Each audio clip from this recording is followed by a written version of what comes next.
Loveline is meant for an adult audience. Loveline may contain sexually oriented content. Listener discretion advised. Now, here's Loveline. 1-800-LOVE-191 with Dr. Drew and Adam Carolla. Are you insane? Hey, it's the Loveline. I'm Adam Carolla. That is Dr. Drew. Dr. Drew is a board-certified physician and addiction medicine specialist. Phone number, 1-800-LOVE-191.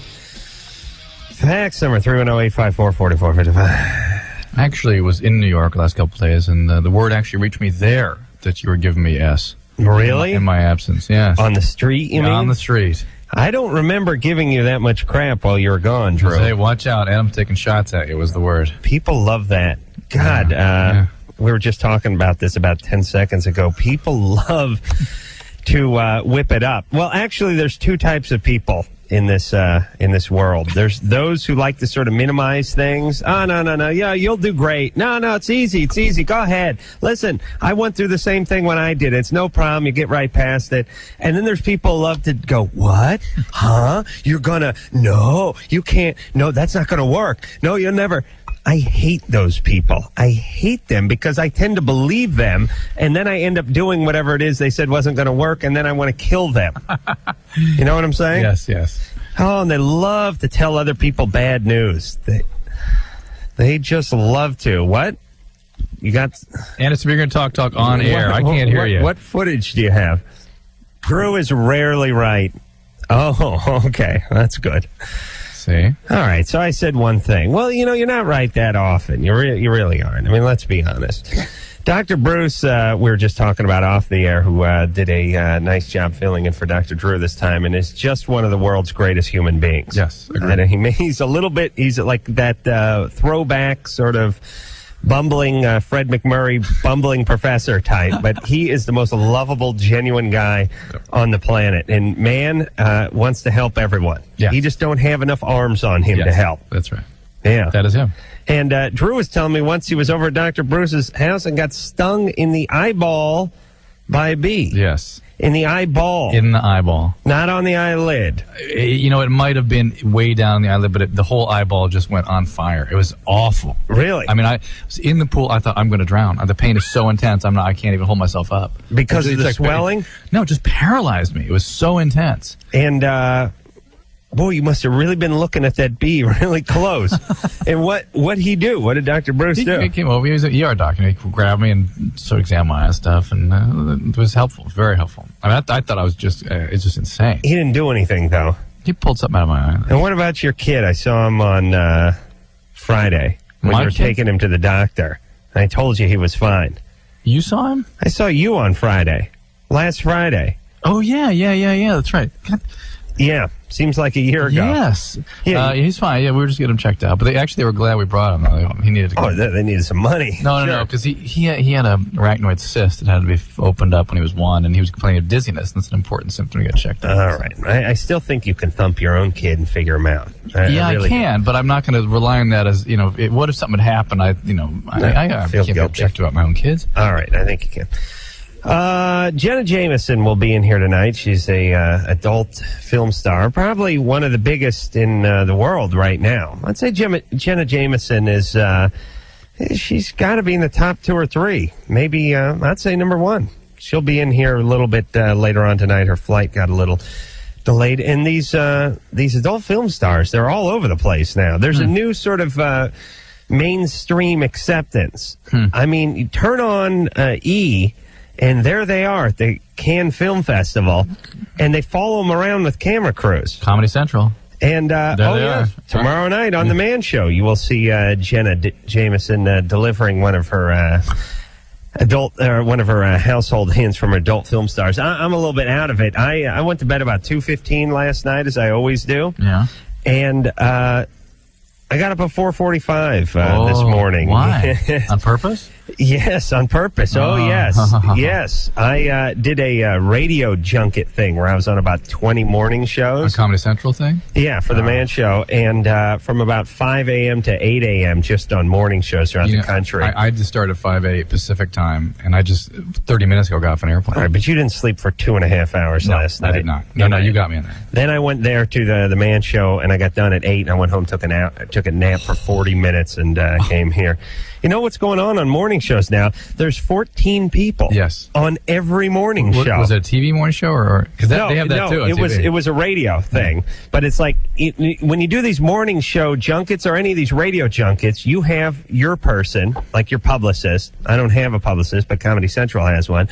And they go, okay, we're going to go on KPZR in Flagstaff. Now, their morning show producer's named Bob, and the on-air talent is Shamu, Keiko, Larry, Dusty, and the Bombson twins. You go, okay, like I'm going to call everyone by their name, and then you go, okay, hold on, they'll be coming on as soon as they pot down the Smashing Pumpkin song. And then they go, it all sounds like one big chainsaw to me. And what they don't realize is I went to bed at 2:15. It's now 5:15. Oh, yeah. And I'm up. And I don't even know where I am. And I'm sitting there, blah, blah, blah, blah, blah. Hello, the Man Show, blah, blah, blah. Chicks on trampoline, blah, blah, blah, blah, blah, blah, blah. What are your wives saying? Chicks on trampolines again, blah, blah, blah, blah, blah. You just sit there and you go, I mean, you know how you talk? Does anyone know how you are? You know when you go to bed at 2 in the morning or 2:30 in the morning and somebody wakes you up at 5 a.m., and wakes you up. Yes. And I don't care if it's been 10 minutes. Just wakes you up 5 minutes. You say, first off, you call everyone Mom. Okay, hold on, Mom. When's the show on? Mom? So it's like you slept for like 2 hours and 25 minutes and you're just sitting in your underpants on your sofa and it's dark outside. Oh, you did it from home? I did it from home, which is a mixed blessing. Because you could fall back asleep. Well, you never wake up. No, you never wake up. No, you're not taking a shower and getting dressed. You're doing your sleep. No, your whole thing is you're asleep the whole time. Let's not wake up too much. Yeah. I got to go back. I'm going back to bed about 8 in the morning. Sleep for an hour and a half and go into work. But it was, I was just sitting there in my underpants, and it was blah, blah, blah, and I'm sitting, and I got the TV on with the stereo turned all the way down, and I'm watching like these workout shows, and I'll tell you, everybody ought to do this once a year. Wake up when you're never up, and go see what's going on. Because there's TV shows you have no idea exist they're on. I found tons of things in my sprinkler system that were screwing up because my sprinklers are on a timer and they go off at like 5:30 in the morning. And I go to bed at 2. I get up at 9:30 in the morning. I'm walking around my house. I'm walking around the yard. There's guys are squirting into the neighbor's yard. There's stuff going everywhere but on the lawn, and I've just walked around. I was like, holy Christ, how long has this been going on? And it would go on as long as I slept until I do a radio show junket. So, all right, speaking of radio, was wonderful, huh? Let's get on with this radio show, shall we? But isn't that the most offensive part about the sort of radio part? That's the part that just the chainsaw part. That's what drives you nuts. Yeah. And they always do this, too. They go, hi, Jimmy, Adam. Yeah, I'm Larry, and that's Shamu. Right. Hi, Shamu. Yeah. Hey, well, thank you a lot for coming on. Boys, it's Don Cod Ford. Bob, Man Show. And you go, whoa. Bob. Jason. Yeah. Hey. You're 15. Yes, I am. Oh. What's going on? Well, I think I have a bit of a masturbation problem. Yeah. We got an expert here for you. Yeah, that's I did manage to get one off about 8 this morning before I went to bed. Before you went back to sleep. I'm a big fan of Adam, and I knew I'd come to the right place when I realized right place, at least brethren support. You're right. Solidarity. Yeah, that's right. And, in regards to Jenna Jameson, I'm sure I'm a big fan of hers, except I don't really know who she is. But I'm sure I'm a big fan. You've probably seen her work. I'll bet I have. All right. So anyway. Yeah, I think I masturbate way too much. Which is how much? What are you good for? Like 3 to 4 times a day. Every day? Pretty much. Does it interfere with your other activities? No, it's pretty much on times when I'm not doing anything. Do you hurt yourself? Does it hurt in any way or anything? Pull a calf muscle? No. You're laughing now. You will one day. Were you ever sexually abused or touched or anything as a kid? I don't think so, no. Is there any alcoholism or addiction in your family? Yeah, way back, though. Okay. I'm just exploring whether or not this is part of a manifestation of some other he's fine. sin. You're probably okay, but 15, you can do it. You're in love with yourself at 15. I mean, it's really, your penis is no different than a new bike you get, or a new motorcycle, or a new car, or a new house, or whatever you get that's new. I mean, a new girlfriend, new whatever, new job. You know how you're really into stuff at the beginning and you go a little nutty with it? You do the same thing with the penis. Don't worry. You'll settle into 2-3 times a day. Tara? Hi. You're 22. Yes. Is that Tara or Tara? Tara. And they're spelled the same way, right? Yeah. You just never know. What's going on? That's kind of a cruel joke to take a name and pronounce it two different names. I did a morning show in New York, and the anchor's name was Lara. Lara. Lara? Mm-hmm. Oh, boy. Guess how they pronounce it? Laura? Lara. Oh, boy. So, T, what's going on, Holmes? Well, I just had a baby 2.5 months ago, and I guess he did quite a lot of damage when he came out. His cord was around his neck. Well, now, the cord being around the neck has nothing to do with the damage he does to you. Well, he came out all at once instead of being eased out. So you tore. Yeah, and I was cut. They did an episiotomy. They cut you and you tore. Yeah. Did you tear into your rectum? No. No. No, they got me off to the side so it wouldn't do that. Thank God. Listen, if I felt it going down to the rectum, I don't care how far that kid was out, I would squeeze my leg shut and send him right back in. If I thought I was going to... It doesn't work like that, though, because it's when it happens quickly and kind of breaks through there, everything rips apart. Drew, if figure out a way. You use your hands to push them back. If there was going to be a Panama Canal between the vagina and the rectum, and it was just about done, I would halt construction on it immediately by squeezing. Everyone would have to go around the horn. Do you know what I'm saying? I understand. I would squeeze those legs shut. All right, go ahead. So you tore, they sewed you back up. Yeah, right. and we just tried to, me and my husband just tried to have sex a couple of times in the last week. How long did they tell you to stay at pelvic rest? Just 6 weeks. Yeah. And so it's been 10 weeks? It's been 2.5 weeks, yeah. No, 2.5 months. 2.5 months, sorry. Right, 10 weeks. And it felt like it ripped again, and it swelled up, and I was just wondering if that was normal. No, but that's possible. Yeah. And so you ought to have the gynecologist take a look at that. Okay. It's nothing to be really worried about or anything, but it's just there might be something that needs to be re-repaired. When they say pelvic rest, they just mean no humping, right? As opposed to... Well, I mean... What else do you do with your pelvis? Well, that's what I'm saying. Yeah. Why would you even call it pelvic rest? Yeah. You know what I mean? You don't do anything to yourself either. Oh, no masturbation? 10 weeks, 6 weeks? But nothing... Well, sometimes they mean that. To check myself into a psychiatric ward. Are you kidding? It's like, listen... Some kind of dungeon. I'd be in a jail cell. 6 weeks, I'm going to need supervision. Are you kidding me? Shackle you. Yeah, I'm going to need... You'd shoot through the chain, I think. I'm going to need one of those... I'm going to need an IV with a button on it, and I can drop a Demerol when I need it. Or what is it? What are the morphine? The PCA pump. The morphine. Hey, I read an interesting book on this trip. But wait a minute, women could masturbate. Yeah. Okay. This can't nothing internal. Right. I read an interesting book on this trip called "The Decline of Male." Mm-hmm. Very interesting. His guy had a theory that the reason that women are sort of empowering themselves and men are sort of confused about it is one of the fundamental things that sort of change the balance of power is the birth control pill. And he cites all this theory about what happens when they give these hormones to primate chimpanzees and how the males kind of start masturbating and behaving strangely and get real irritable and the women are just not receptive to them. Right. Isn't that interesting? Interesting. Yeah, I can see it making an impact. And you are kind of screwing with Mother Nature if you think about it. Eric. How's it going? You're 19. Yep. Oh, yeah, I didn't read your name. Yeah, I saw a strip club and I punched you up. You want to wait till Jenna gets here to answer this one? Well, maybe. Yeah, can I wait? All right, go ahead and wait. All right, thanks. All right, sorry. I just saw a strip club. I got excited. I punched a button. Amber? Yeah. What's going on? Not much. I just wanted to say that. I think, Adam, you are the bomb. You are just everything you say is like right on. No, it isn't. Yes. Amber, please. No, I do. You're a tend grown woman. You're 19. I do tend to be right. But She is right. besides that, the question is more actually towards Dr. Drew. Well, no, don't bother with me. Adam's always right. Just stay with him. Yeah, go ahead. I'll tell you what you need to know. Okay. Actually, I contracted genital warts about a year ago. Okay, and I've recently just met this guy who I'm thinking there's going to be a relationship there. I told him, so he knows.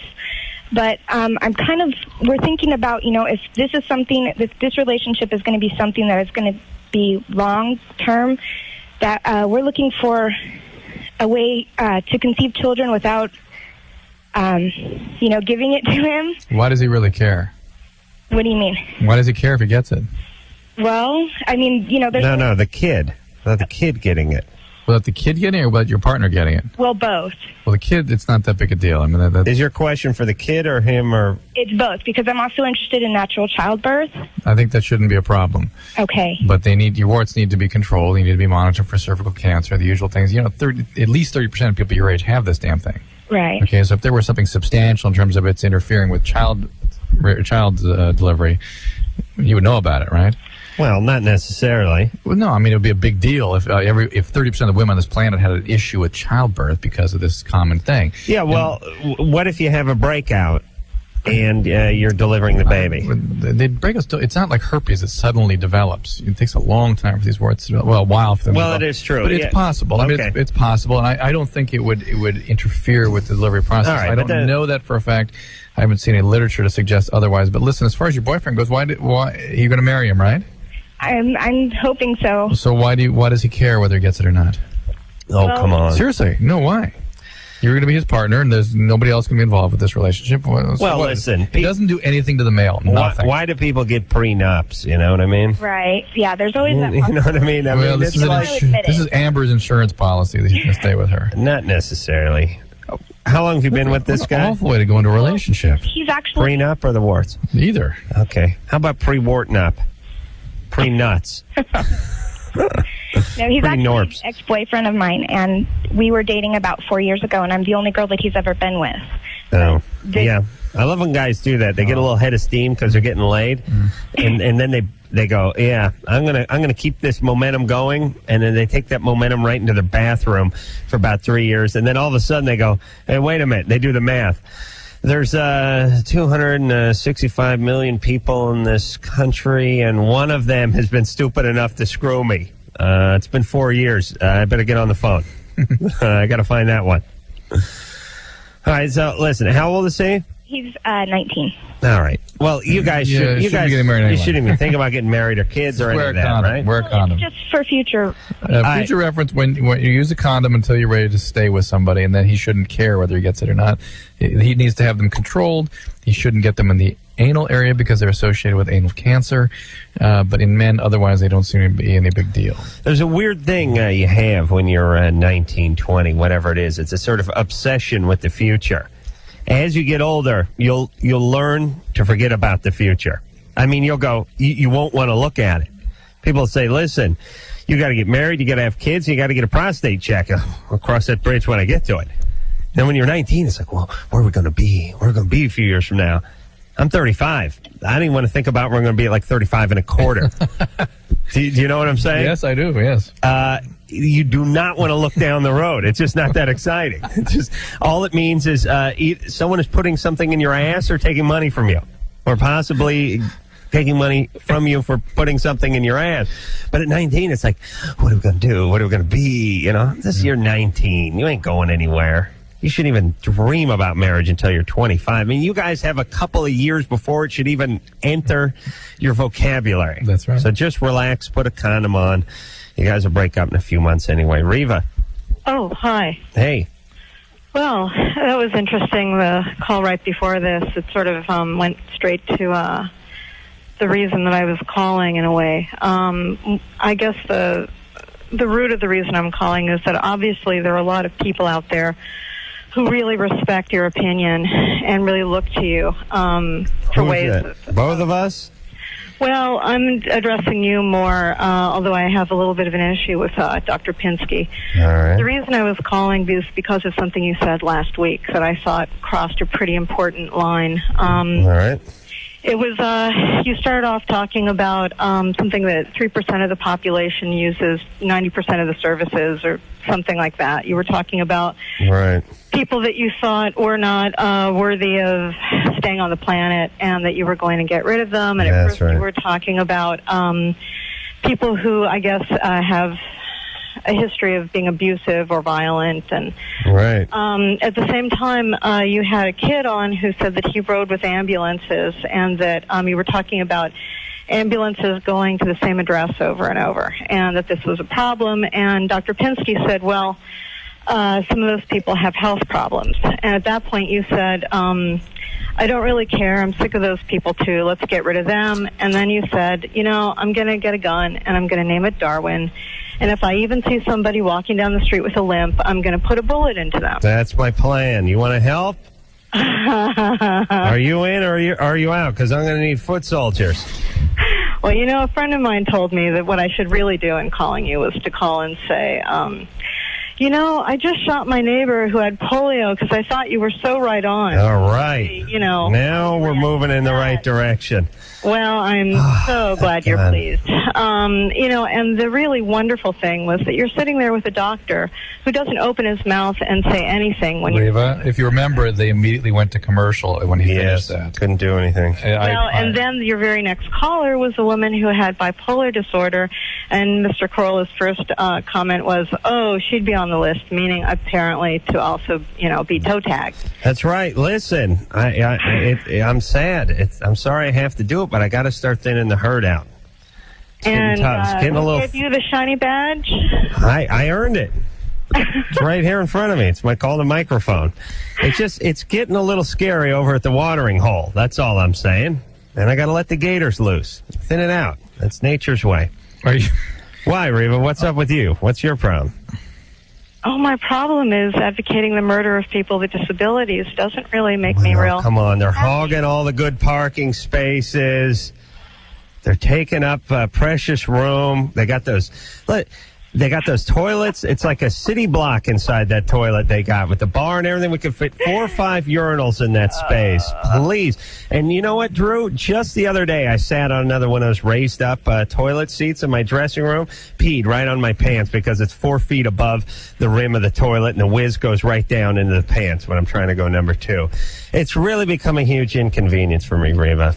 Oh, my heart is breaking. Yeah, it's tough. It's difficult. You realize what it's like being me?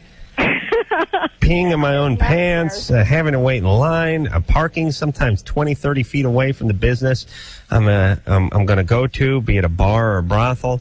You know what I'm saying? You know, I just want to leave you with a thought. I'm a full-time painter. What I'm working on right now is... Hold on 1 second. Why are all artists nuts? What is that?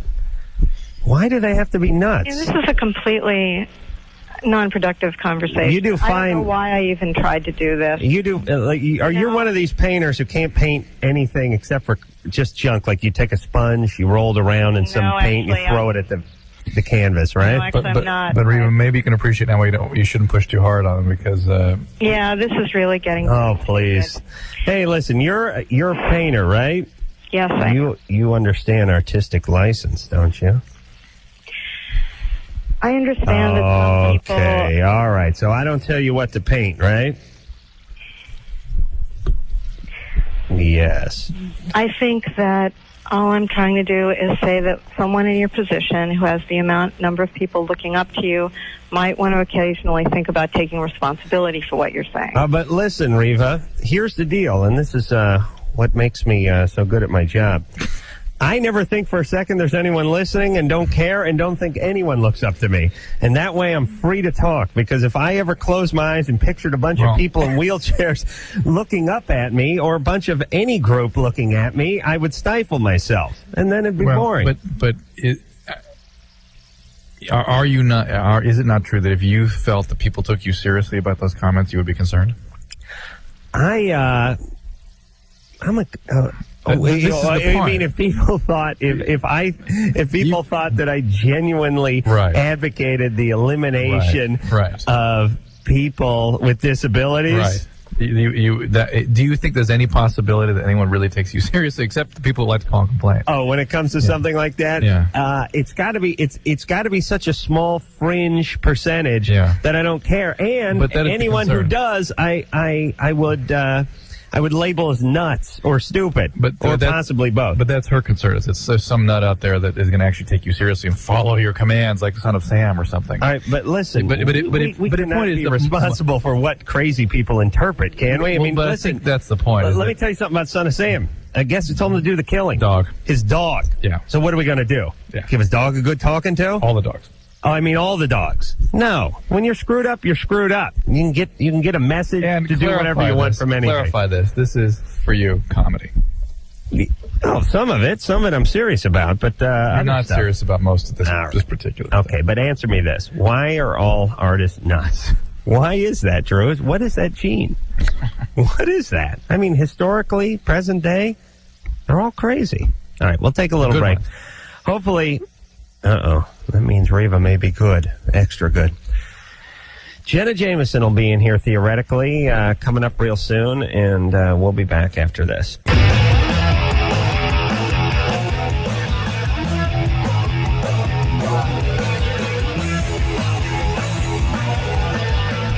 Hey.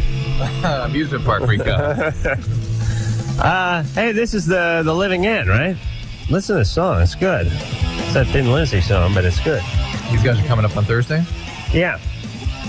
I like this song. Was Matt and Trey in here last night? Yeah, Matt and Trey was in here last night. Were they? They were in here last night. And they were nice. Had a good time with them. It was a fun show. Jenna Jameson, the adult film star, will be in here later on this evening. So I hear. But I think she has a delayed flight, or I don't know. Actually, Jenna was supposed to do another household hint of adult film stars a couple days ago, and a little bit flaky. Let me tell you something about the adult film stars. They put out, but they're not always prompt. I think that's the best you can say about it. Does she get the same treatment that, say, Pamela Lee got when she's late? Good-looking women who put out, in general, don't get chewed on like fat, ugly women who show up late. You know what I mean? Yeah. Yeah, Pamela Lee just showed up to every. Well, we've done a couple TV shows that she's been on, and she's late to everyone. And her publicist, which I think is your publicist, Drew, will not see fit to say anything to her because not her job. I think it may be her job to say something. Yeah. Oh, okay, don't get me started on that Pamela Lee. Nice enough woman, I'm sure, but late, and someone needs to tell her just how late she is. And because we work in a business just chock full of pussies and ass kissers, and it's really, if you really think about this business, Drew, not radio. Yeah. Radio's just stupid people. TV's worse. It's stupid people who are pretending to be smart. In radio, they don't pretend to be smart. Say, I'm stupid, you're stupid, we're all stupid. Let's go to the bar. TV is like, hey, I'm stupid, but you know what? I'm going to pretend I'm smart. And the whole deal is people got to keep their jobs. And they don't like to tell people stuff that could get them into trouble. And they're not secure enough because in TV, 85% of the people that are involved in the entertainment business are unnecessary. And so when you're unnecessary, you don't go around flapping your wings telling people stuff because they'll just cut you because they realize you're unnecessary. You know what I'm saying? Yes. So I think that's part of people's reluctance to speak out. It's a little more refined than that. You may be necessary, but there's no special talent required, so they could easily replace you with someone else. Yeah, like soon as some guy's nephew graduates junior college, you could be out of a gig. That's right. Oh, there's nothing worse. TV. Bunch of idiots just sitting around eating. Samantha, you're 26. Samara. Hi. What's going on? You want that now? A little difficult for me. Oh, boy. Yeah. This happened about 2 months ago. I'm married. I've been married for 2 years. And my husband, he's very sexually active. No, she's victim. I mean, you can feel victim. What's he doing to you? Somewhat right now, nothing, because, we've been separated. Why? Yeah, what was he doing to you? He, in every man's fantasy was a fantasy of his to have a threesome. And me, a stupid one, got together with my neighbor one day. We were talking over coffee and whatever, and she kind of agreed. So we took it as a surprise. He came home and we had dinner and whatever. We rented movies and turned on the fireplace and just watched movies and drank a lot of wine. Oh, okay. So you didn't have the threesome? Yes, we did. Oh, okay. I thought you were just watching TV. Yeah. Okay. Yeah, so during the course of this, she had passed out. She was sleeping, so which was okay. And then, we started making love. So then at the same time, she was next to us. So he started caressing her. Mm-hmm. So she got up. And I was telling him no, to quit, just stop it, that, I had changed my mind or whatever. But he didn't listen. And I guess I just stood there and watched him making love to her, whatever. And now it's like I can't get it out of my mind. Mm-hmm. Yeah, there are not many relationships that survive this. Well, but it's hard because okay. now I'm trying. We had separated, and he said that he was sorry, that he loves me, and I told him, well, if he loved me, he would have listened to me, and he would have stopped when I had asked him to stop. Well, the train was already leaving the station at that point. Why didn't entering the tunnel? Why yes, didn't he should have stopped? By the way, why didn't your neighbor stop? I don't know. I don't. Well, look, the neighbor agreed to this crap in the first I'd like place. to move into that building. I'll tell you that right now. Yeah, this is an apartment building, right? Yeah. Yeah. Yeah. People that carry on this way don't own houses. I figured that, I guess in the beginning I was okay. All right. Because it didn't actually happen, then I guess it was just in the back of my mind. But when it came down to the actual Look, it's never what you hold on expect. a second. Let me bust through his chops for just 1 second. What? There's a lot of sort of misleading statistics. It's like, people who smoke pot for 10 years are depressed. Yeah. But I would say that the reason the guy started smoking pot every day for 10 years is because he was depressed and he was using that as a mechanism to cope. Now, wait a minute. People that have, threesomes, it doesn't survive the relationship. But that's because unhealthy people and unhealthy couples and people that are looking for chaos and people that are looking to destroy a relationship decide to have a threesome. Well, no, the really cataclysm. You, me, and your wife could have a threesome tonight that no one planned, and you guys would still probably go on. You know what I'm saying? Yeah, but hold on. Let's just close our eyes and absorb that for a second. What I was just going to say, though, is that the people giving Drew a little reach around action, doing that thing where I lick my finger and go on his nipple. That's my trademark maneuver. That is, how Scott Hamilton does that flip when he skates? Where is me? it? It's right to the right on the index finger on Drew's nipple. Where is the vomit drop, please? Or else I'm going to vomit myself. All right. So, but what I was going to say is that thank you. The people that engage in that kind of activity and sort of sustain that kind of chaos are the really sick ones. We would stay together because we're committed and we, family. We're not going to let anything, destroy that. Yeah, but we wouldn't. That's why we wouldn't do it in the first place. But if you decided it was time to have a threesome, you really are deciding the relationship's over too. But again, victims make bad choices. Right. It's that in between zone. Samara, yeah. Do you have any kids? No. Oh, Okay, good. Oh, this is now. This is a layup. No this is a harm, no layup. foul. Yeah. Layup. I don't trust this guy. I don't like this guy. Well, I don't have any children with him, but I do have kids. Oh, you know what's so weird? Drew and I, when we both heard that she didn't have kids, we were like, with this guy. No, but I think surprised. I was doing a touchdown dance. Like, how did this happen? But not like I was surprised. Like, what? Yeah. I mean, I was really shocked, and now I know. I raised my 2 girls. All right, because 2 girls. Yeah, because I know the voice of Mama. Mm-hmm. Yeah. Yeah. How old are these girls? Well, my oldest is 11, and the other one's 10. Let me do some. They math weren't here. home at the time. They were You're at the 26. 15, the first one. All right, so listen, something happened to you, right? Yeah, who did what to you? Yeah, Yeah. of course. And so now, here's what you're doing, Samara. Unfortunately, not to bum you out too much, but you are guaranteeing that your girls will now go through what you went through.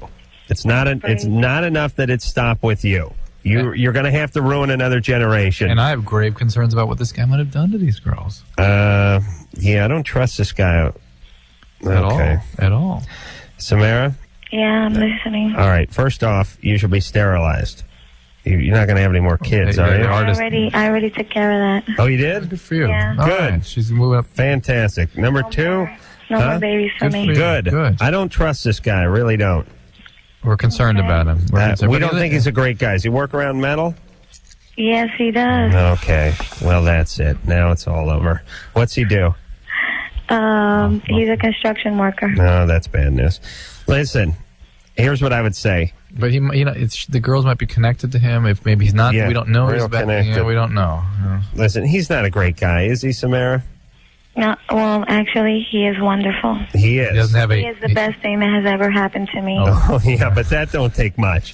He doesn't have a bad temper. He just beats you once a week, and that's not at all. I mean, he's a great father, a wonderful provider. Okay, but what about the part where you He's guys... been there. That's why I can't understand why it happened. I mean, I guess, okay, it's my fault.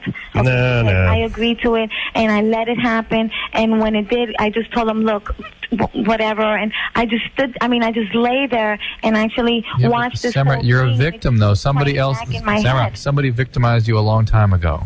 That's the only role you know. I mean, your brain is sort of biologically attuned to being a victim. Yeah. And this was another victim. Of course. And when I was young. Of course. But Samara, listen, we know. We know that. That's what we're telling you. That's what we've been saying. That something happened to you. Yes, you were sexually abused when you were young. And people have been victimized, choose victimizers. And that's why we're worried about what he might have done to your girls. Yeah. And just this behavior that he's all right. So now, everybody that's ever had a threesome is now going to call us and go, "You're saying that somebody has a threesome? That's the victimizer." No, this is a different situation. All right. So what are we going to do? What's she going to do? She's sterilized. Good. She is.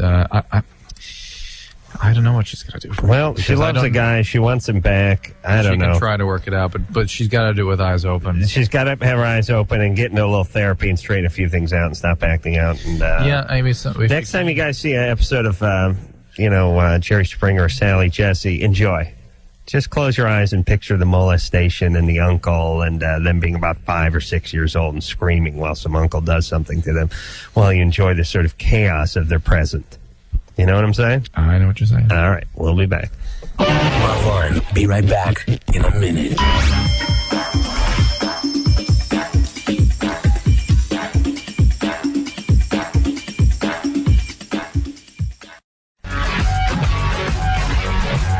Hey, it's Loveline. I'm Adam Carolla. That is Dr. Drew. How's your volume doing over there, Jenna? You got a knob swinging around somewhere. Yeah? Go to your right. Yeah?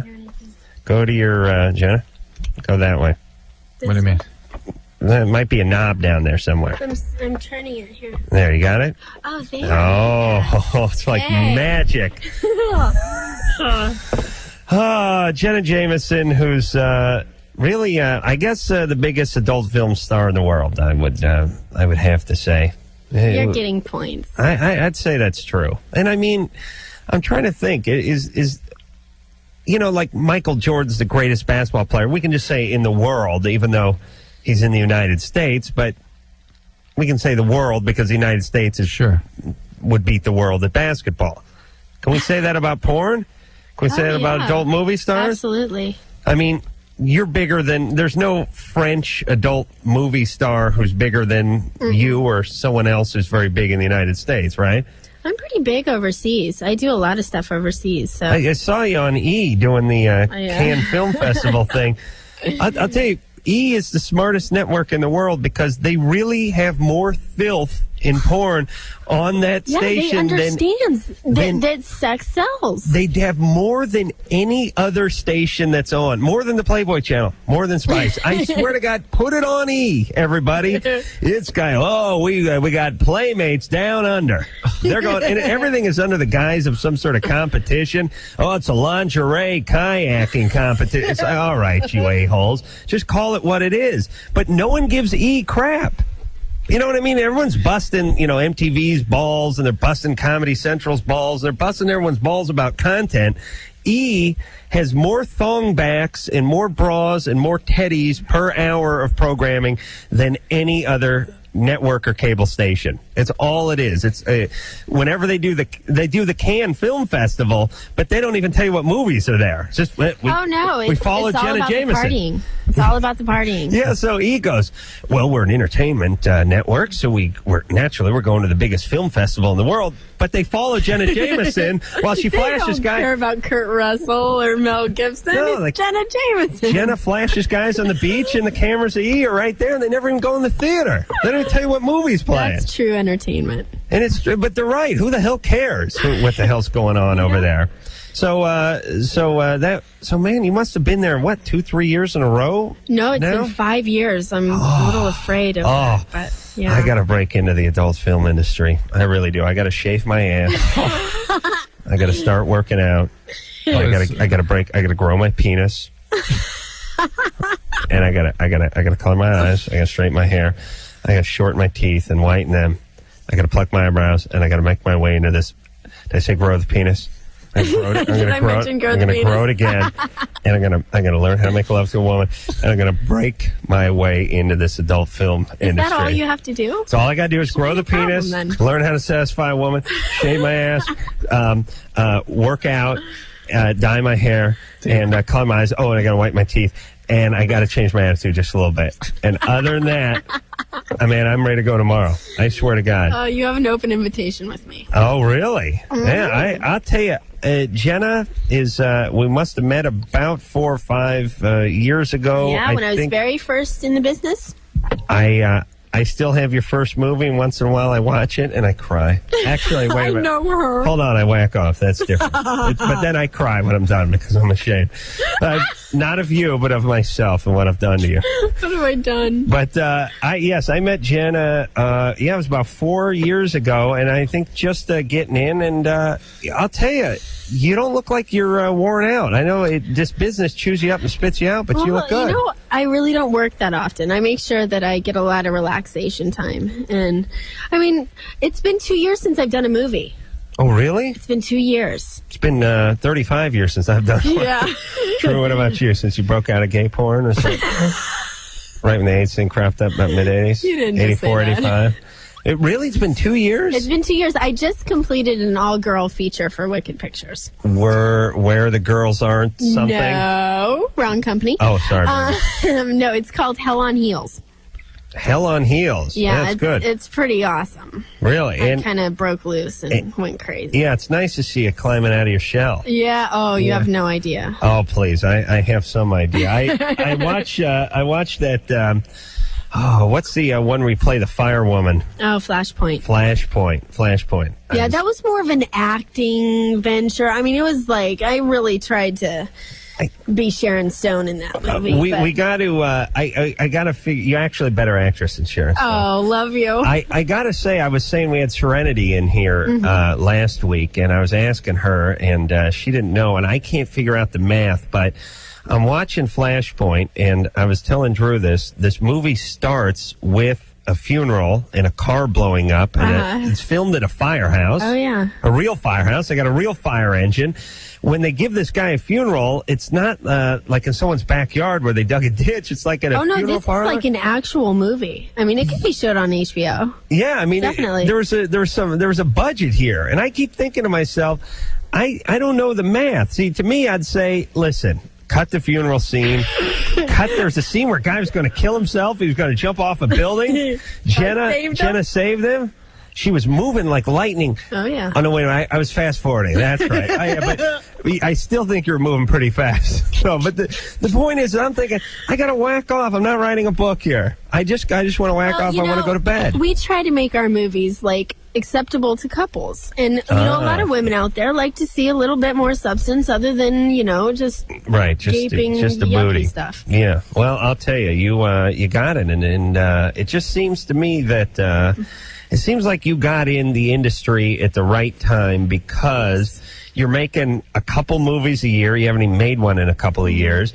They used to make 150 a year. They just chew you up and spit you out. Yeah. And you were sort of I wouldn't call you a social pariah, but back in the day, you were considered on the fringe. I mean, you weren't invited by Cannes to go to the French Riviera and have a film crew follow you around. I kind of pushed my way into mainstream a little bit. Yeah, I mean, it was just the right time. It was the right time. The whole Tracy Lords thing had just happened, and it had just started to become more accepted by everybody out there that, everybody wanted to see. Yeah, right. And I came across as a normal girl, and people saw that, and it kind of exploded from there. Yeah, well, I'm telling you, your timing couldn't have been better. Eric? Yeah, how you doing? You're 19. Yes, I am. All right, so you work at a strip club? Yes, I do. And what do you do there? I'm a DJ.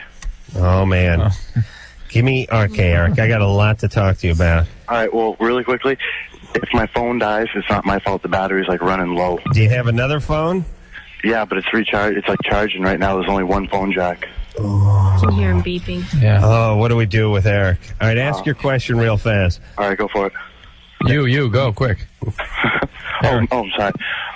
Well, this, at the club that I work at, there's a girl that works there, and she went to high school with my girlfriend, and she keeps making advances towards me, and she knows I have a girlfriend, she knows who she is, and my question is, how do I, tell her to knock it off? How do I get her off my Have back? you told her to stop? Yeah. Oh, you don't have to tell a woman to stop. Just play dumb. What's she going to do, rape you in the parking lot? You're just saying you're scared you're going to give in. Just don't be drunk around her. Or that she's going to say something to the girlfriend. Oh, she's not going to say anything. Eric's not doing anything. Eric, give us a little of that DJ. Come on. Give you a little bit. Give the voice. What are the names of the girls who work there? There's Babylon. Right. Daisy, sure. Duds. Des, right. Mariah. Now give some of that. Writing them down. Give some of that DJ yak. Come on, show me your personality. I can't bust it out unless I'm there. Come on, bust it, Eric. I try not to, because I'll mess up. Okay, all right. Babylon, Daisy, Des. Right. What's the other one? There's Mariah, Michelle. Right. That's it.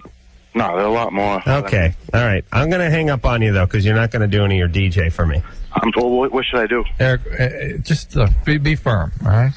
Please. It's Listen, sort of a non-question. It is a non-question. And listen, any guy, here's what he's saying, and here's what guys are saying when they say, what should I do? There's this girl who's hitting on me real hard. How do I stop myself? How do I not how do I not give in? Right. I don't know what the answer to that is. I don't know. You know what you got to do? You got to masturbate before you go into work. If you really love your girlfriend, there shouldn't be a problem anyway. That's correct. There you go. That truer words were never spoken by an adult film star. All right, Jenna Jameson is our guest. We're going to take a quick break. We'll be back after this. I feel so liquidy. Really? Why? You're listening to Loveline with Adam Carolla and Dr. Drew. Loveline will be right back.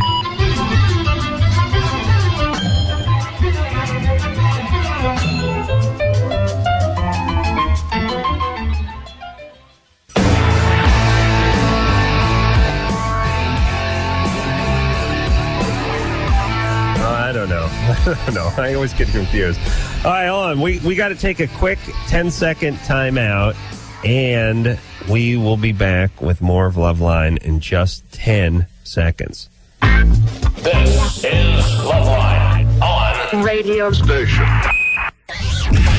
Saludos, amigos. This is the New Rock Alternative. 90.1 KFMA. Green Valley, Tucson. It is Loveline. I'm Adam Carolla. That is Dr. Drew over there. Crystal Method will be in here tomorrow night. Nice guy's been on the show a few times. Jenna Jameson, the world's biggest adult film star, is in here tonight. And one of the reasons she's in here tonight is because she will be on an episode of The Man Show tomorrow night, which is at 10:30 on Comedy Central. That's a new show I'm working on. She will be the adult film star in the Household Hints with Adult Film Stars segment, and I don't want to give away too much, but hers was especially funny. Very provocative. And, the one Jenna did with polishing the candlesticks. Oh, mother. That is a good one. Man, that is a good one. You know, the best way to polish a long brass candlestick is with a solution made of like baking soda and water. And when it's whipped up and you dump it on there, and then the sort of polishing action that's involved with that, Drew. Yeah. Very titillating. Very exciting. You've never had such a good time watching a candlestick get polished. Did we air that one yet? No, not yet. I don't think all right. so. Oh, boy. It's a lot of Jenna to look forward to. But like I said, tomorrow night you can find her on The Man Show, 10:30 Comedy Central. Chris? Yeah. You're 16. Hey, man, what's up? Hey. I got like this small lump on the skin of my testicles, and it's like it's like at the edge of where my penis and my testicle skin. Is it white? No, it's like red. It's just a boil, basically. It is. Like it's like a zit, kind of? Yeah. It's like a zit. What if it pops? Can it spread or anything? You can get it can. I mean, you got to be careful. No. That's an area that infection can spread very quickly. Well, where is it? Between where the two parts meet. Yeah. The penis and the testicles meet? More on the skin of the testicles. I understand. And that is an area that, should the infection sort of spread, it can spread rapidly. It's not necessarily going to. It doesn't commonly do anything. Just don't worry about it. Why don't you just pop it, Chris? No. Don't mess around. Pop it. Don't mess around with it. Yeah, don't mess around. Keep it nice and clean and dry. Don't pick. Yeah, Adam, I know you perform these auto surgeries and auto everything in your household, but yeah, I'll take a pin and lance it. I know. Oh gosh. No, that's No. Yeah, hey, you guys think you could hook me up with a Loveline T-shirt?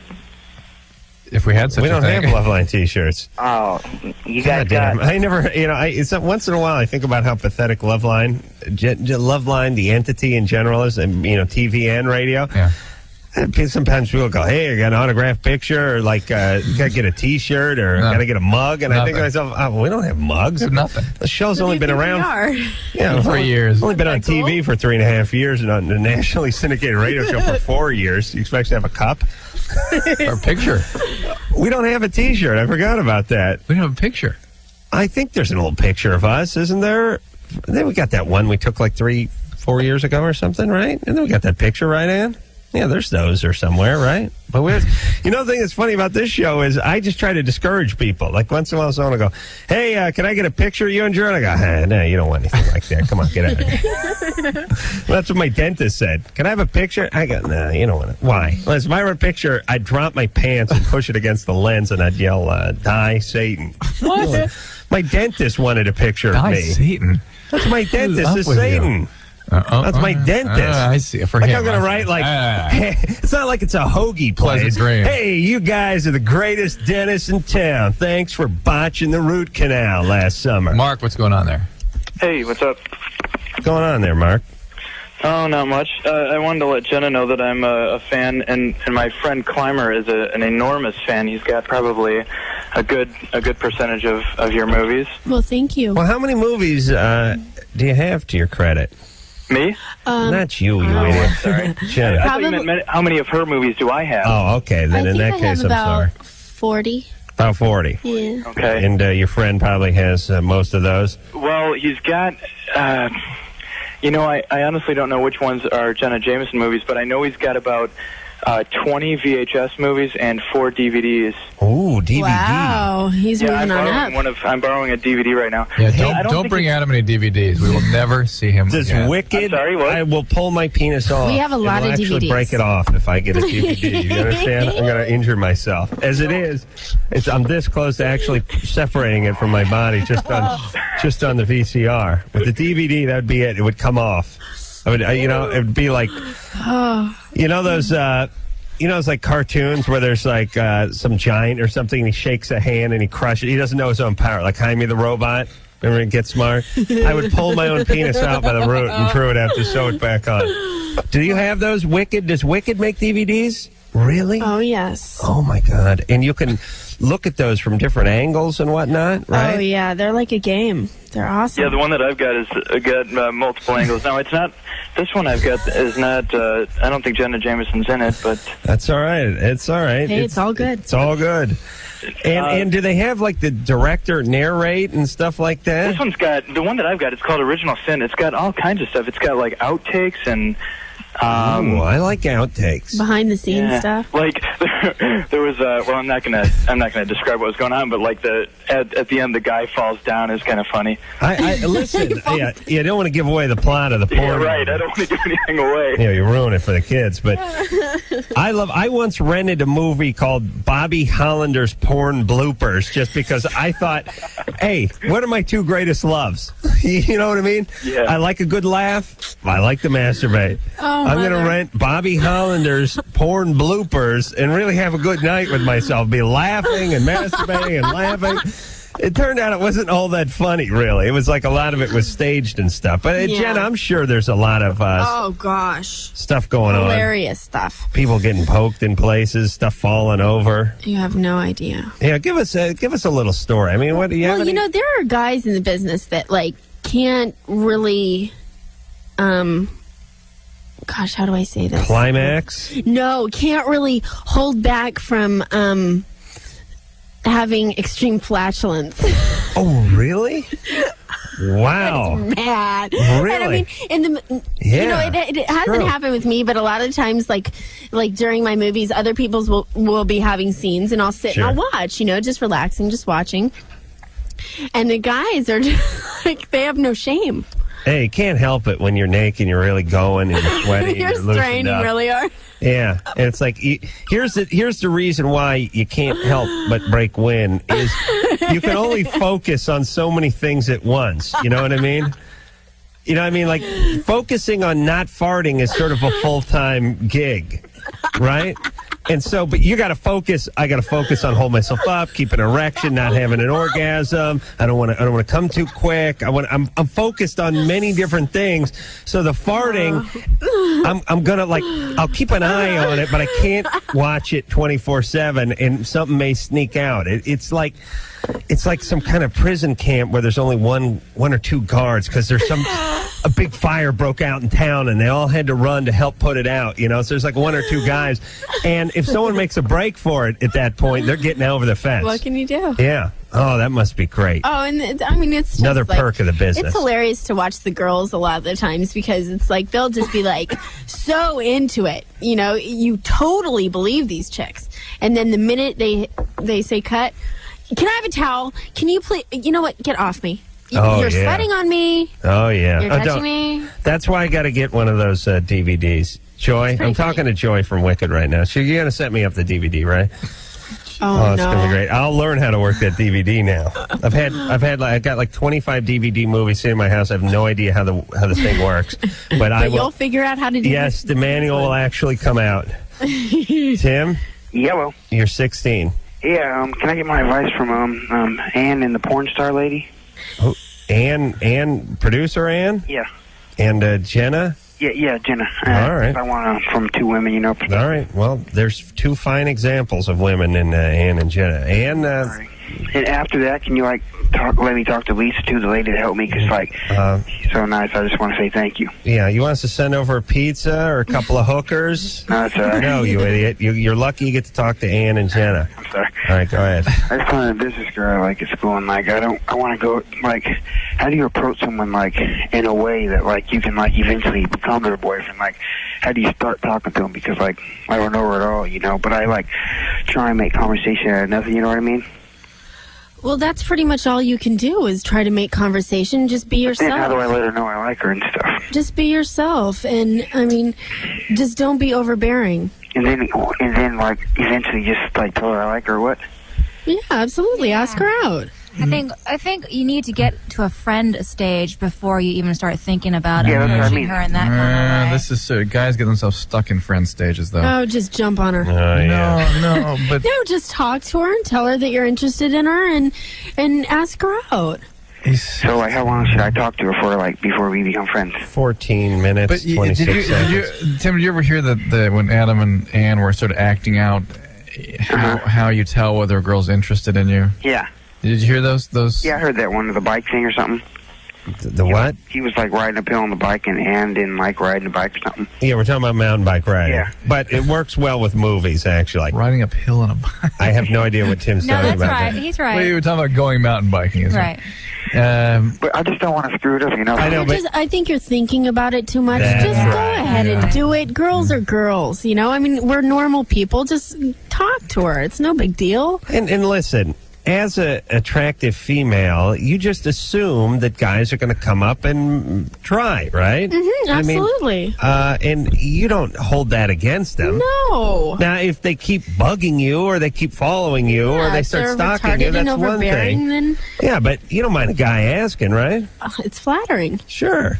Yeah, there's nothing wrong with that. Yeah, but this guy's investing everything in this one interaction. You know, he's got to mellow out a little bit. Don't worry about it. Yeah. If it doesn't work out, it can't be the most shameful, awful experience for him. Oh, no. Move on to a new girl. Here's the thing, too, unfortunately. He's built the case around this one, you know. Mm-hmm. Women do not respond well to that sense of desperate urgency. Right. This guy, he may have been obsessing about her for a year, for all we know. They want act like you thought of it halfway into the conversation. Exactly. Not that you have a schematic at home, you know, her house over here, your house over here. Here's the school cafeteria at 700 hours. I'll intercept her in the Lincoln hallway where But you know what? Guys can't hide that.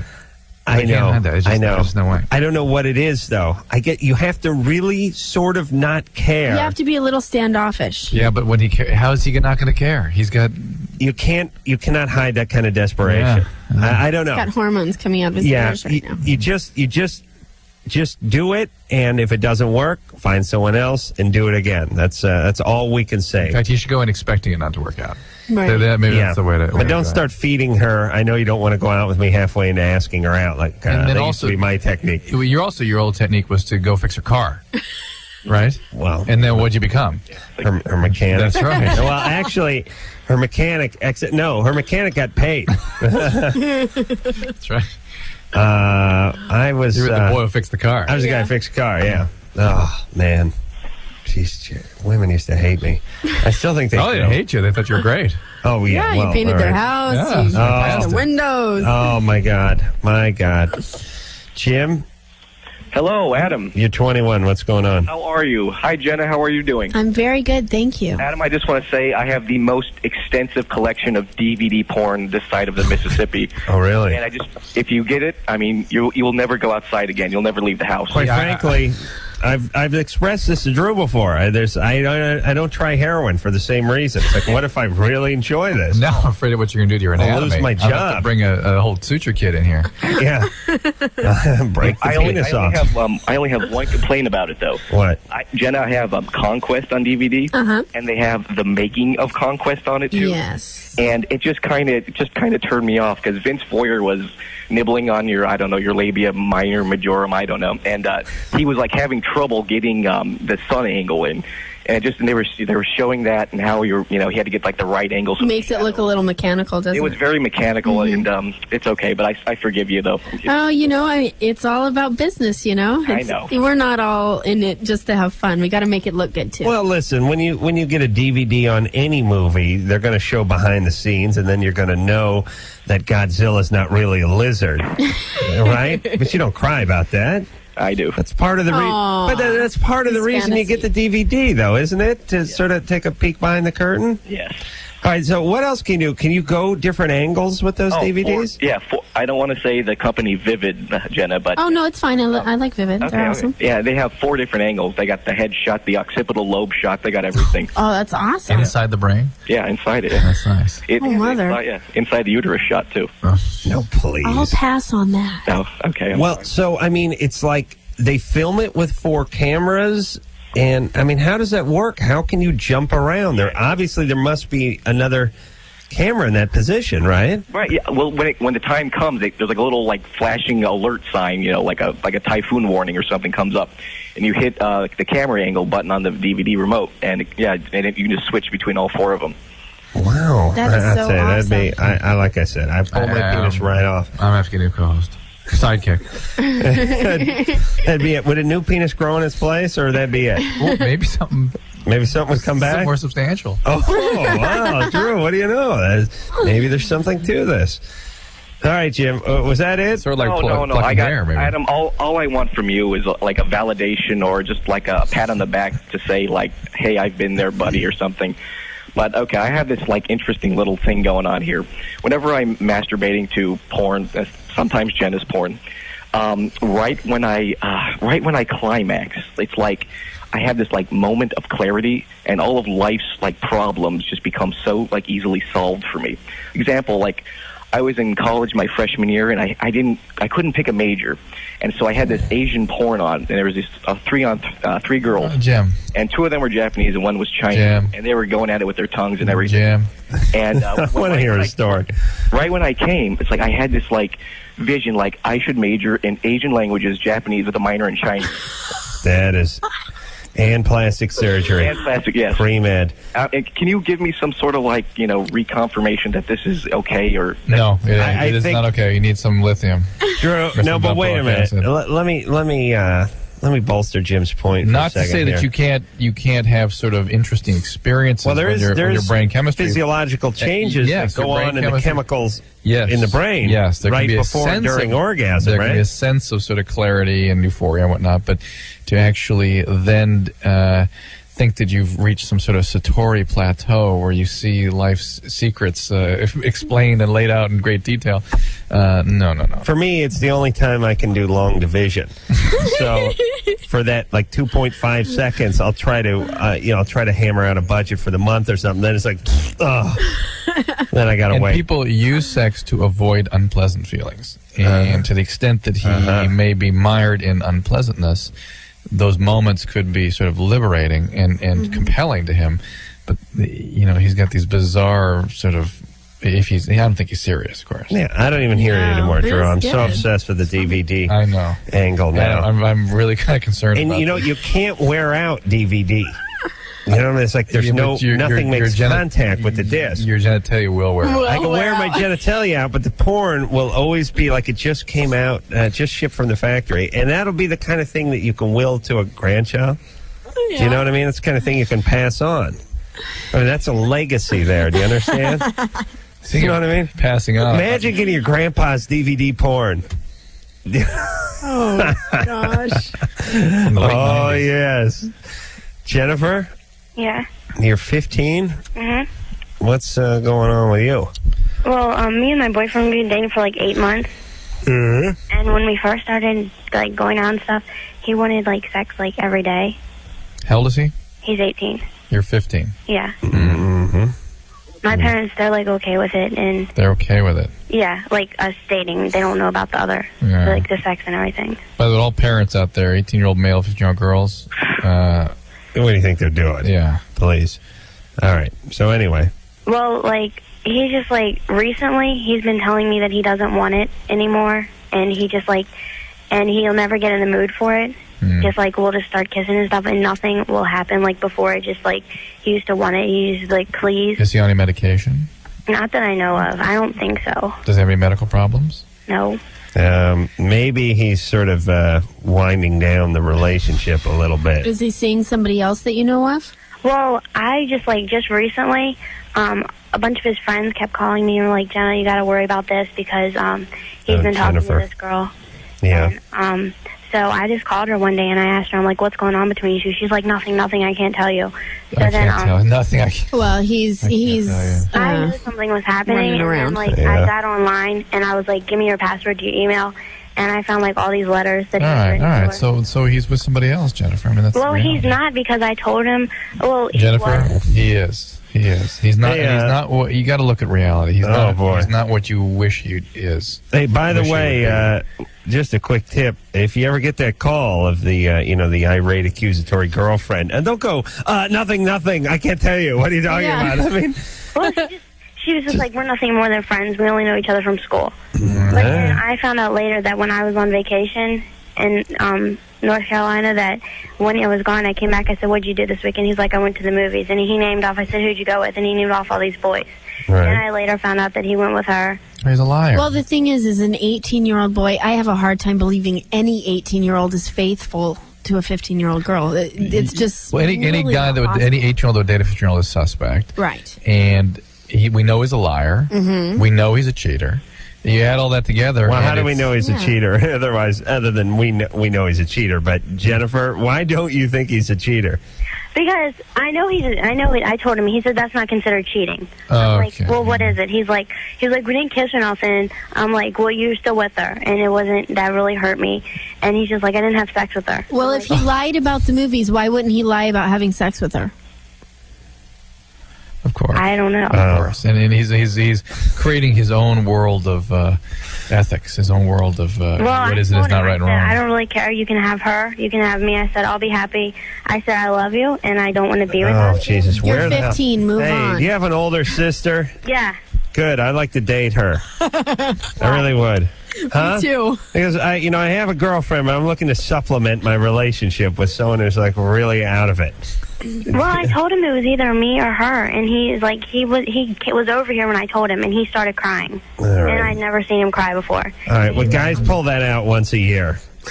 It works like a charm, too. I don't care what the hell she's doing. If you can muster up some tears, you can't use it like twice a week. Otherwise, you've been considered like gay or insane.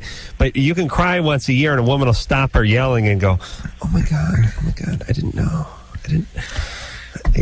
Jennifer? Yeah. Listen, goofball, this thing's over. Sorry to say. It's better this way. It is better. Choose better guys. Choose better guys. Okay? Find a nice 16-year-old guy with a couple of zits. I've been trying my last boyfriend. He was just like... All right, okay. But there's one variable that is a constant in this, and that is you. And the kinds of choices you're making have been bad. Oh, man. Don't get pregnant, sweetheart. It is, it's amazing, and guys don't run into this because we can't, but if a woman gets a little whacked out, her dad is less than good, she grows up in a family, little abuse or what have you, women, and we talk to them through every stage of their whacked out relationship life. We get them from 13 to 43. They're whacked out at 13. They're whacked out at 16. Talk to them at 19. They got some chaos going on. At 25, they got a whole thing going. And they're going all the way through. They start to lose a little momentum somewhere in their late 30s, early 40s. But a woman, and especially an attractive woman. And I have so much to look forward to. I'm so excited. Yeah, don't worry. It'll all slow down one day. A woman who's attractive, who likes a little sex, and who's got a little nutty hair up her ass, can just have one horrible, crappy relationship, chaotic mess right after the next, and they go through their whole life. But it's all the choices. It's the guys that they're attracted to, which are the unfinished, which are representative of the unfinished business of the old abuse. I came up with a good idea. There was this like PBS special called Scared Straight. I know we got to go commercial break, but I'm really on an important tangent here, And then I have something. I really do the show 5 nights a week for 2 hours. You only slow me down when you gesture to your watch, Anderson. This Scared Straight, you know what they did? They took 13, 14-year-old troublemakers, juvenile offenders, and they brought them into the penal system there. They went into hardcore into the prison. They had a bunch of scary black guys yell, "Give me your shoes, mother effer! Don't you eyeball me!" And that guy's like popping out their eyeballs and pulling off their fake limbs. And before you know it, these 13-year-old kids were crying, and they went home, and they didn't go out and offend anymore because they saw what prison was like. I would like to take these 13, 14-year-old girls and let them hang out with my friends for a while or something. Have a bunch of guys get drunk and smack them with their slippers and just get them off of these horrible, abusive, cheating, chaotic guys. Because then a couple kids come, now everyone's in. Keep that prevent emergency contraceptive kit in your medicine cabinet, because you can prevent the pregnancy if you're not on contraception, if you're not using a condom, or if the condom breaks, you can take this pill within 72 hours and prevent the damn pregnancy. Well, at least let's do something about that. Take a break. I will talk to Jenna when we come back about contraception, pregnancy, and all that good stuff in the adult film business after this. Oh, yeah. What an app. Loveline will be right back.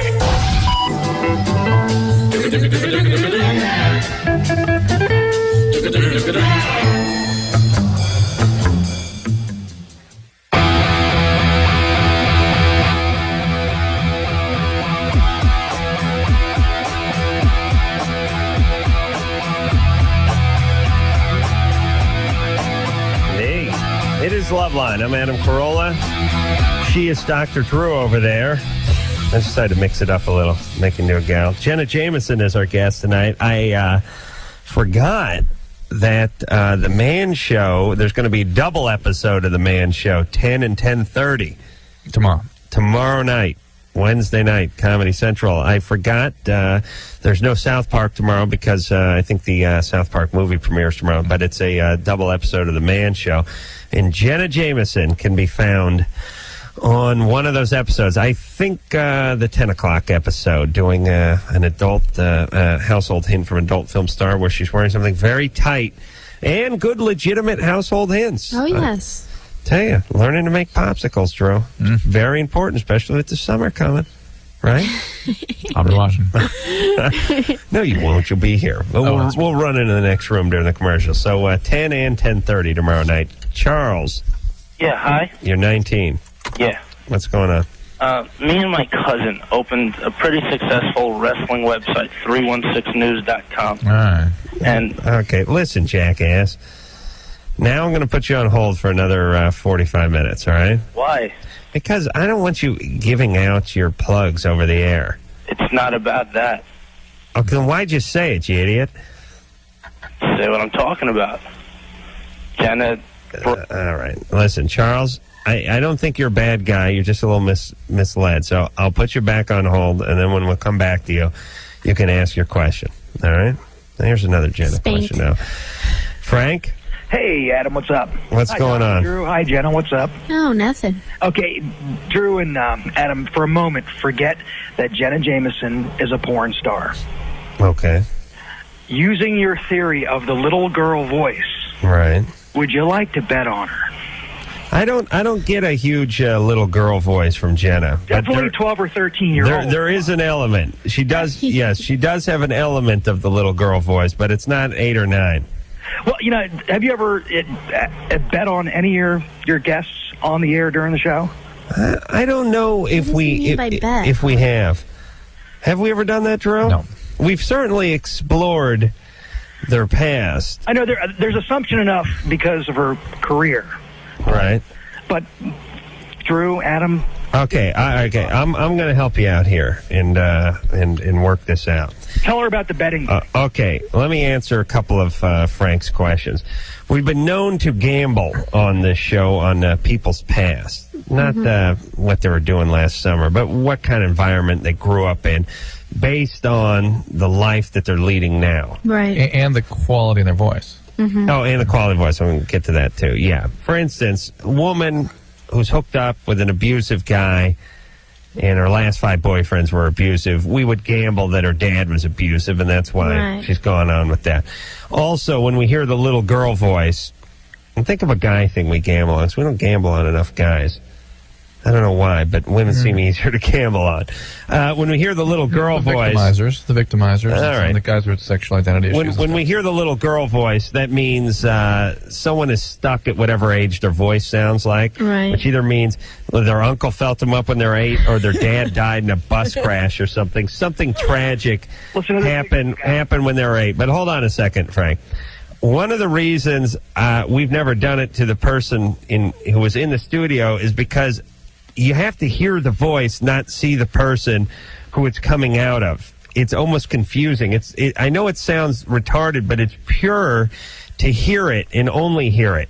It's much clearer that way. It's like how blind people have a better sense. And when you're looking at somebody, especially when they're young and good-looking, the voice sort of looks like it works, and it doesn't jump out at you. I don't think I have a little girl voice anyway. I'm sorry, Jenna, but like I said, it sounds like a junior high, 13 voice. Sorry. All right, and also, we don't like to bust the chops of our celebrity guests. They want to return. Right.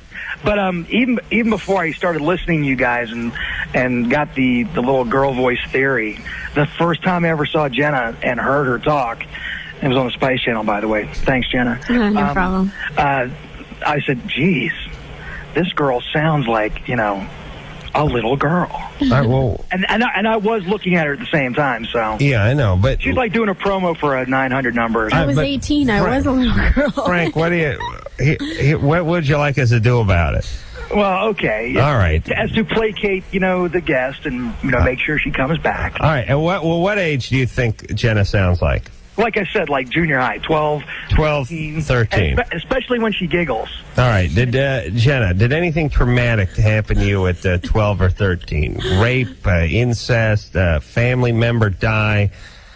Anything traumatic? No. My mother passed away when I was about 3 years old, and I don't think I sound like a 3-year-old. 3? Yeah, that's off. What'd you die of? Cancer. Oh, man. But I had a really normal childhood, so, I mean, it's not like... Was there a stepmom after that? Or? Stepmom, and my father was very good. I mean, he was a police officer, and I had a really normal childhood. Believe it or not, everybody's, like, pretty amazed at how normal I am. Well, because there's a very small percentage, or at least in our experience, I don't know how small a percentage. What would you say? What percentage of women who do adult films were unscathed by their childhood? I'd say 1%.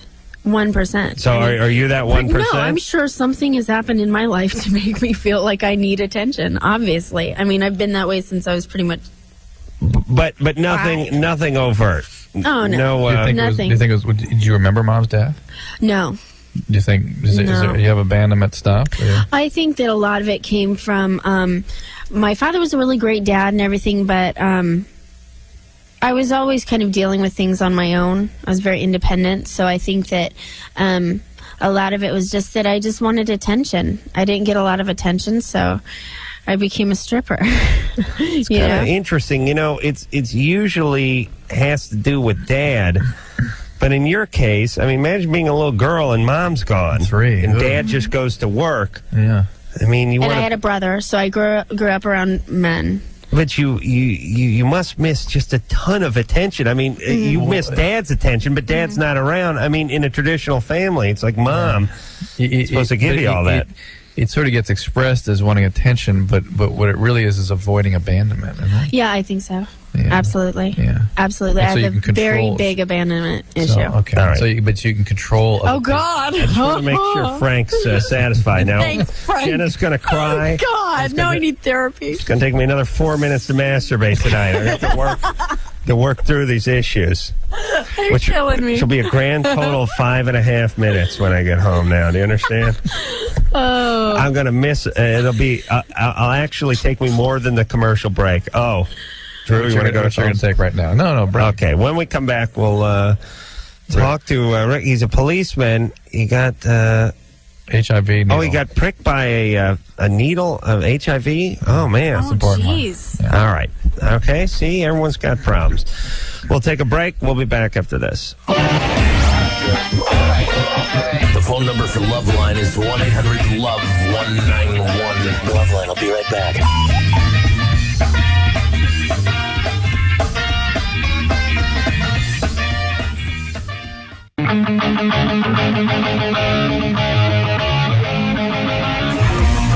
It is Loveline. I'm Adam Carolla. That'd be Dr. Drew. Crystal Method will be in here tomorrow night. Tonight, we have adult film star, maybe the biggest in the world. Jenna Jameson is here, and you can find her on The Man Show. Comedy Central, 10 and 10:30 tomorrow night. And, geez, I'm starting to hit the wall, Drew, because I got up at... went to bed at 2:15 last night, got up at 4:45 this morning, and I'm just done. He's going down. Hey, Anna, my son, the board, a call just dropped off the board here that was asking where to get the morning after pill. There is a number. It's 1-888-NOT-2, number 2, late, where you can get the Prevent kit. And in Washington State, you can get it without a physician prescription. Everywhere else, you need a physician prescription, which is why I think people ought to talk to their doctors about getting it ahead of time. I've met some obstetricians, gynecologists that give that as part of the initial sort of intake with their patients. They're given a prescription for the Prevent kit. Yeah. So it's a good idea. Yeah. It's like if you have herpes or something, you don't wait till you get a breakout to go get the stuff. I mean, if you've had it or something, you go get the stuff and you keep it. Or whatever, whatever your promise. No, but I mean, there's certain problems that people have physically. They understand this is something that may come up. Right. And so what they'll do is they'll go get it. Right. They'll just they'll keep it with them. Right. And if they go to Europe for 3 weeks, they'll bring it with them. That's right. Yes. Well, what do they do in the adult film industry? Is it what precautions do they take? Well, we're strictly condom. Oh, yeah. Yeah, strictly condom. So, but are most of women on the pill just yeah, anyway? I think so. In general? I think so. Yeah, most of my friends are. I'm not, but... But most women are. Yeah, most women are. I mean, you pretty much have to take as much precaution as possible because you're having sex with people that you don't really know or like. But you do know they're promiscuous. They get around. That much you know. Rick? Yeah. Yeah, hi there, guys. How you doing? Good, Rick. You're 20. You were pricked with a needle? Yeah, I'm a police officer, and about a week ago, I was doing a pat-down search on a guy that was a known drug user, and he had a syringe in his pocket.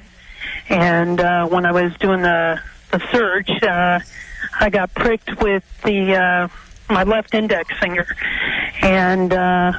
Don't you guys have a policy for needle sticks there? What's that? Don't you guys have some sort of policy for needle sticks or blood? Oh, yeah. No, I immediately sprayed it down with some...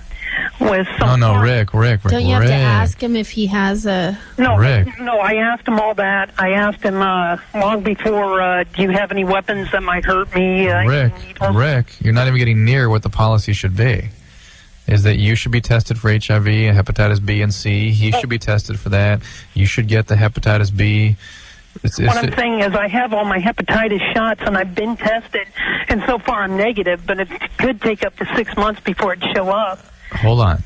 So you got HIV.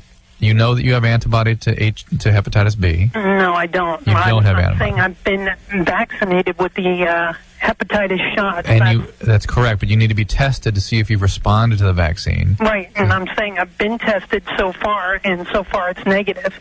You don't have the antibody. So far. For hepatitis B. So you may need what's called H-big, which is hepatitis B immunoglobulin. I've been, Okay. so far everything's negative. You're not following me. So you need H-big, and you need triple antiviral therapy for possible HIV exposure. He needs to be tested for HIV, hepatitis B, hepatitis C. Well, is he positive for any of that stuff? Yeah, he's positive for HIV. Okay, why don't you guys have a policy for needle sticks where this is all implemented right away? What I'm saying is we do, and I have been. So you're on triple therapy now? Uh-huh. Okay. Oh, you are? Uh-huh. Okay. Oh, all right. Yeah, no, I have been, and so far it's negative. The question is, what are the odds that I'd still come up positive? On triple therapy? Uh-huh. Low. That's shown a needle stick exposure is not a high risk exposure. It isn't? No, it's not enough blood in that. What is a high risk? I mean, it's more like a transfusion. Well, they used to talk, like a more volume of blood because it depends where that person is in the HIV cycle. If they're late in the disease, the concentration of HIV is higher in the blood. Right. And so it has to do with the relative risk of concentration of the virus in small amounts of blood. Okay. Whether the virus is actually present. I mean, it's a risk, and I would think he'd be prophylactically treated. And it's been well shown that in healthcare workers and whatnot that get exposed. What's prophylactically treated? I mean, just in case treated. It's like I see. Preventative treatment. Okay, but so let me. I don't mean treat with a condom, okay, Adam? If that's for your Well, call. if he'd had the condom on, he wouldn't. Oh no, I see. No, that's right. He was just patting him down. But when they say pat down, you never know what they mean. Drew, let me ask this then. First off, what about this test that we're talking to Serenity about last week? Oh, the DNA? DNA, that's the 30-day thing. Yeah. Why not take that one? Why not pay the extra $75 or whatever it is and go for that one instead of sit on pins and needles, pardon the pun, for 6 months and wait around? If I understand properly, and this may not be accurate, but I understand that the DNA probe is not as accurate. Okay, so sort of the attorneys get involved, and you got to take this one and wait 6 months. Yeah, and you're saying that if I had contact with someone who had HIV. During that 6 months I was waiting around, I should be on therapy. I'm not sure how long they continue for. I have to look that up, to tell you the truth. But yes, you'd be on antiviral therapy. Start that. Yeah. And that way it would never take hold? Is that the theory? Theory of the virus. You'd suppress, right. You'd suppress it from actually infecting you. Right. And then that seems to be effective these days. Yep. Wow. That's pretty good. Christina? One more reason for you dentists to hang your head in shame. I tell you, goddammit, if we can cure this AIDS, I'm going to go into the dentist's office. I'm going to take that drill, and that little scraper, and I'm going to take all that stuff they've been using since the turn of the century, and I'm going to throw it in a huge bonfire, and I'm going to yell, "You hang your heads in shame." For Christ's sake, this AIDS was killing people left and right 15 years ago. Now they have it under control, and you guys are still using that goddamn drill of yours. You have not done a thing. Hey, really, all you dentists, you should really hang your heads. All right. Christina? Uh-huh. Go ahead. Okay. I'm 15, and I'm pregnant. All right. Perfectly normal, perfectly healthy. You know, I think I was reading with some data on teen pregnancies versus like young adult pregnancies, and that teen moms actually do a little better in terms of child outcome. Oh, really? Yeah. That's nice. As though they sort of get it together. And they overdo it almost because and then there's so much pressure to and well, then maybe they get into the workplace. They have time then to get it together and get into the workplace then when they're like 20. Maybe they have a little more support from the parents because it's like, hey, they're already living at home. It's not like they're going to move back in. It's a very interesting set of data trying to figure out what's going on. What happened there, Christina? Well, I just it was my first time, Oh, boy. And I got pregnant. Yeah. And I know that if I tell my mom, she's not going to understand. So what do you want to do? I don't know. I don't know how to tell her exactly. How far along are you? I just turned 15. And, and I actually... Didn't mean in your, not in your life, Christina, but the fetus's life. Oh, I know. That's what I was telling you. Oh, okay, so... I actually had sex on my birthday, and it was the first time. How long ago was that? I just turned 15 in May. Oh, okay. So you're May what? So a couple months along. Early May? Yeah. Early May. Mm-hmm. Okay, so a couple months. Mm-hmm. Yeah, and you have, was this your boyfriend? Yeah. You still going out with him? Yeah. Does he know you're pregnant? Yes, he does. How old is he? He's 16. And what's he think? Oh. Well, he told his parents, but I just haven't told mine. You're going to have to tell him. Yeah. I wonder if his parents would want to talk to your parents. You know what I mean? Mm-hmm. I mean, eventually. And I mean, like, you should tell them soon. Do you live in a world where it's a cool thing for teenagers to have kids? I live in Arizona. No, I don't mean a locality. I mean the culture you live in. I gotta write that one down, Drew. I live in Downey. That one may, I can write that quote down. No, it'd be uncool for teenagers to have kids. Okay. Okay. Drew, do you live in a world where it's cool to have kids? Caller, Arizona. All right, so do you want to give the kid up for adoption? Do you want to have an abortion, or did you want to raise him? Because I think if I thought I was responsible enough to have sex, I should be responsible enough to take care of it. If you're responsible enough to have sex, you should be responsible enough to have the morning after pill. See, I'm looking at it that way. Yeah, you weren't responsible enough to have sex, is the point. That's why you're pregnant. Yeah. Okay, hey, listen, Christina, no offense, but I don't want you raising anybody. I mean, you're 15, sweetie, and you're confused, and you got a lot of learning and growing and all sorts of stuff to do. And it really just, it doesn't seem like you'd make a great mama at this point in your life. I mean, you're 15. Hell, 10 years from now, I'm sure you'll make a great mother. So why don't you think about giving the child up for adoption? Talk to your parents and see what they say. Get their advice. I'm sure they have some very good advice to tell you. They care about you, obviously. Christina, here's the deal. I know you and reality don't mix real well, but you got to do something because you're just going to get more and more pregnant. You know what I mean? Yeah. It's going to get worse as the days and weeks and months roll on. So why don't you talk to your boyfriend and you guys can really come up with a plan? Or why don't you go down and talk to someone at Planned Parenthood or something and discuss some options? But the point is you have to do something. And I know it's one of the it's one of the sort of tragedies of getting pregnant when you're 15, 16 years old is listen, if you would have told me when I was 15, hey, not this summer, but next summer, if you study a little bit and this and that, I'll award you a doctorate of medicine. I would have said, oh, screw that. I can't. I'll be dead by then. I don't care. I want to have a good time. We're going to the beach. I got a boogie board. I want to listen to some Van Halen. You know, I mean, it's just, you cannot think ahead even 6 months. I mean, think about it when you're 15. From the time you get into school in like September, think about how far away Christmas vacation is. In November, it's like, oh, forget about it. Like when you're going to school and you're wearing shorts and the football season hasn't even started yet and you haven't even got your new classes yet. Think about how far away Christmas vacation is. It's a lifetime. It's what, 3 months, 3.5 months away? Eons, it feels. Yeah, well, a kid is 3 of those Christmas vacations away, and it's like, oh, never going to happen. Cross that bridge when we get to it. Okay, cross it now. We'll be back. Loveline will be right back.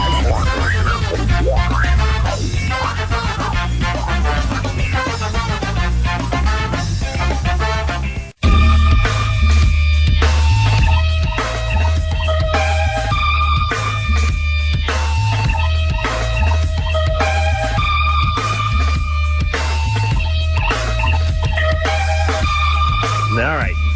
That is it. We are, Jenna, you know, you only did 1 hour, so you got to come back and do another hour. Yeah. Sometime soon. I'll be scratching at your door, don't worry. Please, because it's always a fun and revealing time. And again, you can find Jenna tomorrow night. I know she's here plugging the Man Show. 10 and 10:30, Comedy Central. Do not miss the hijinks. Drew, we'll see you tomorrow with... Suture Kit in hand. Suture Kit in hand to sew my penis back on after a bout with the DVD porn. And Crystal Method tomorrow night. So until next time, this is Adam Carolla for Dr. Drew saying mahalo. This has been Loveline. The views expressed on Loveline are not necessarily those of the staff, the management, or the sponsors of this radio station. And are probably not the views of Westwood One Entertainment. Loveline is produced by Ann Wilkins Ingold. Now, please listen.